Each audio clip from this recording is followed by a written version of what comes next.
Shalom, shalom. Selamat pagi, selamat bertemu kembali di saat teduh berkemenangan pada pagi hari ini. Kita akan mengawali hari ini bersama dengan Tuhan, duduk diam di hadirat Tuhan, dengan membaca, merenungkan firman Tuhan, dan menghadap kepada Tuhan. Mari kita berdoa. Tuhan Yesus, kami bersyukur dan berterima kasih kepadamu karena kasih karunia-Mu yang begitu besar, yang kami rasakan kebaikan Tuhan yang luar biasa. Terima kasih untuk hari ini Tuhan, kami bisa bersama dengan Tuhan mengawali hari ini Tuhan, hari yang baik, hari yang Tuhan berkati. Kami datang Tuhan menyerahkan hidup kami kepadamu, dan sebelum kami lebih jauh mengawali kegiatan kami membaca firman-Mu. Urapi kami Tuhan, urapi hamba-Mu, biarlah kebenaran firman-Mu memberkati kami pada pagi hari ini. Terpujilah Engkau Tuhan, dalam nama Yesus kami berdoa dan bersyukur. Haleluya. Amin. Bapak Ibu Saudaraku yang kasih dalam Tuhan, bacaan firman Tuhan saya sengaja ambil dari Matius 26 ayat 41. Demikian firman Tuhan. Berjaga-jagalah dan berdoalah supaya kamu jangan jatuh ke dalam pencobaan. Roh memang penurut, tetapi daging lemah. Sebuah ayat yang sudah biasa kita dengarkan. Oleh karena itu, Bapak Ibu Saudaraku yang kasih dalam Tuhan, nah tema firman Tuhan bagi kita pada pagi hari ini adalah berjaga-jaga dan berdoa.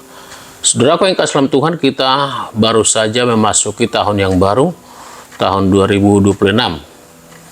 Nah, saya nggak tahu apakah Bapak Ibu dengan saya sama, tapi mungkin ada yang sama dalam hal berita-berita yang menggemparkan kita dengarkan di awal tahun ini.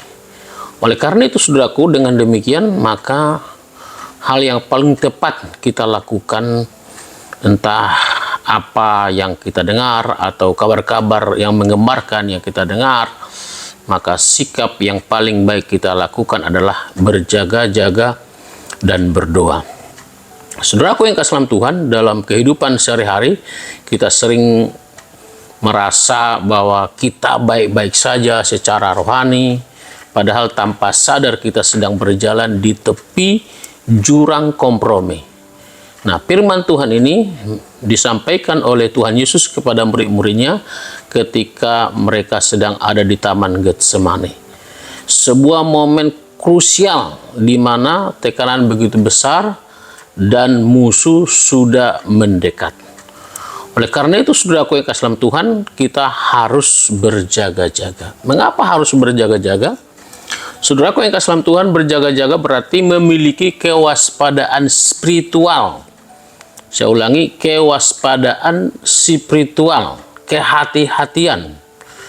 Nah, sebab dunia ini penuh dengan distraksi, ya, atau gangguan atau hal-hal yang membuat kita beralih dari fokus utama kita. Distraksi yang perlahan-lahan bisa menggeser fokus kita dari Tuhan. Berjaga-jaga bukan berarti hidup dalam ketakutan, bukan karena kita takut, melainkan hidup dengan kesadaran penuh bahwa ada si jahat yang mencari celah dalam kelemahan kita. Nah, yang dikatakan tadi di sini memang roh, di sini dikatakan roh memang penurut tetapi daging lemah. Nah, jadi ketika kita lemah, disitulah si jahat itu mengambil kesempatan. Nah, yang kedua, saudaraku yang kasih dalam Tuhan, kita harus berdoa. Nah, jika berjaga-jaga adalah bentuk kewaspadaan kehati-hatian kita, maka doa adalah sumber kekuatannya. Yesus mengakui bahwa daging itu lemah. Keinginan kita untuk berbuat baik seringkali kalah oleh rasa lelah atau emosi kita atau kedagingan kita. Doa menghubungkan kelemahan kita dengan kekuatan Tuhan yang tidak terbatas. Dengan kata lain, dengan berdoa kita memperoleh kekuatan. Ada lagunya itu, dengan berdoa kuhadapi semua. Artinya itu berarti kita mendapat kekuatan secara rohani, secara spiritual dengan berdoa kepada Tuhan. Karena itu, saudaraku yang kasih dalam Tuhan, kita harus memberikan waktu kita berdoa kepada Tuhan. Bapak Ibu saudaraku yang kasih dalam Tuhan, ketika firman Tuhan berkata, berjaga-jagalah dan berdoalah. Ini merupakan satu kesatuan yang tidak terpisahkan, seperti ibarat mata uang, ya, di satu sisi dan satu sisi yang lain.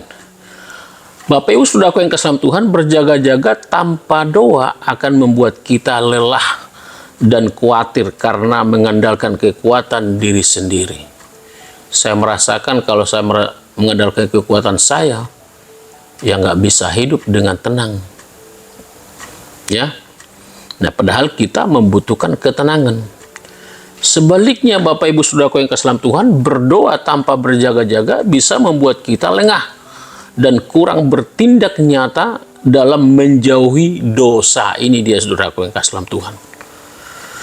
Nah, keduanya harus berjalan beriringan, yaitu berjaga-jaga dan berdoa. Sekali lagi, kewaspadaan berjaga-jaga itu adalah kewaspadaan spiritual kita, dan berdoa itu adalah untuk mendapatkan kekuatan dari Tuhan Yesus. Ya, oleh karena itu, saudaraku yang kasih dalam Tuhan, apakah hari ini saudara dan saya lebih banyak mengandalkan rutinitas daripada hubungan pribadi dengan Tuhan? Atau area mana dalam hidup kita yang paling rentan, yang paling mungkin terkena dalam tanda kutip ngantuk rohani, misalnya emosi, perkataan, atau penggunaan waktu? Yang mana saudaraku kita lebih rentan emosi atau mengeluarkan kata-kata yang tidak membangun? Nah, hari ini saudaraku yang kasih dalam Tuhan, Tuhan ingatkan kita di awal tahun ini, ya, berjaga-jaga dan berdoa. Ini artinya saudaraku yang kasih dalam Tuhan, kita harus lebih banyak memberikan waktu kita berdoa di hadapan Tuhan. Satu kalimat yang indah saya dapatkan, tempat yang paling aman adalah dalam doa.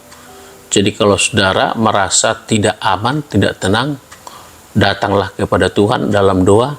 Itu adalah tempat yang paling aman dan menenangkan hati kita.